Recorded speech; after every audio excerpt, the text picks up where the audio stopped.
किया ठीक है है। भाई, ये अगर जो वक्त है प्रियंका गुप्ता सवाल उठाने का नहीं है भाई, आपके सहयोग करने का है। अपने बीएलएस को भेजिए, जो गड़बड़ी इस तरह की अगर आपको दिख रही है, कुछ परेशानियां लोगों को आ रही है तो उसको सुधारिए।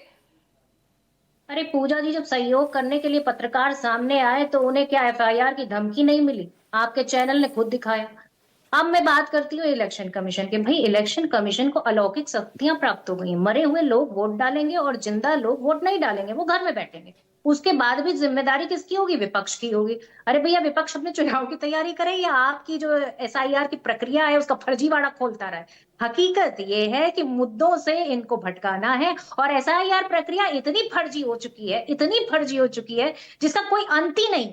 मतलब एक व्यक्ति के पिता का नाम फादर फादर भी हो सकता है, एक व्यक्ति के पिता का पति का नाम हस्बैंड हस्बैंड भी हो सकता है, माता का नाम इलेक्शन कमीशन भी हो सकता है, और 54 साल के व्यक्ति की फोटो 14 साल के बच्चे की भी हो सकती है।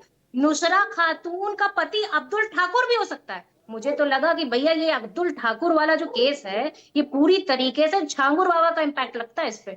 इसमें तो ये फैक्टर चेक करने वाला है, क्योंकि भाई इलेक्शन कमीशन है, कुछ भी कर सकता है। देश की सरकार है, चल रहा है उनका हिसाब किताब, कुछ भी कर सकता है, किसी का भी नाम काट दीजिए। और आप ये सोचिए, जो इपिक नंबर ही मतलब जो वोटर आईडी कार्ड ही मानने को नहीं तैयार है। अगर आपको चेक करना है, अपना इपिक नंबर ही डाल के चेक करना है, तो फिर वोटर आईडी कार्ड को क्यों नहीं मान रहे हैं? सवाल तो ये भी उठता है।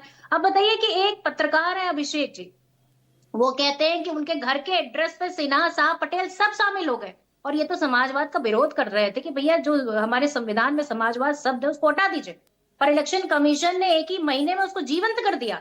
107 नंबर पे अगर आप मकान नंबर पे जाएंगी, मुझे लगता है कि जाना चाहिए आप लोगों के पत्रकारों को वहां पर, और पता करना चाहिए कि भैया वहां धार्मिक एकता देखिए। हिंदू हो, मुसलमान हो, अगड़ा हो, पिछड़ा हो, सब कैसे मिलजुल के साथ में रह रहे हैं। चाहे वो तिवारी हो, मुस्तफा हो, पासवान हो, सिन्हा हो, चाहे गोस्वामी हो, लेकिन चाहे एपिक नंबर के जो है मामले में तो आलम हो, तेजस्वी सब यादव क्या मिलजुल के घिरते कैसे नजर रह आ रहे रहे हैं क्या हैं। प्रियंका? अरे भाई, इनका तो पूरा प्रियंका, भारतीय जनता पार्टी का एजेंडा ही फेल कर दिया। नहीं ठीक है, अनेकता में लेकिन एकता ये की एपिक शक्ति नंबर दिखा के दी। मामले में ये दो दो एपिक नंबर तेजस्वी यादव के पास होना, अरे भाई, क्या खुद घिर गए पूजा क्या? जी, पूजा जी, उनसे कहिए ना कि तेजस्वी जी ने घर में तो छाप नहीं लिया वोटर आईडी कार्ड, छाप के तो उसको नहीं, अब दिया तक होगा नोटिस का इलेक्शन जवाब नहीं कमीशन ने। दिया ना चुनाव आयोग ने जो इलेक्शन भेजा था। कमीशन को ही जिम्मेदारी तो है भाई साहब कि आपने कैसे दो इपिक नंबर अलॉट कर दिया एक व्यक्ति को। इसमें तो सीधे सीधे इलेक्शन कमीशन की जिम्मेदारी है। और ऐसे कितने लोग हैं जिनके दो आईडी चल रही है? ये तो पूरी तरह से जांच का विषय है, और इसमें पूरी तरीके से इलेक्शन कमीशन गिरता तो हुआ भाई नजर आ रहा है।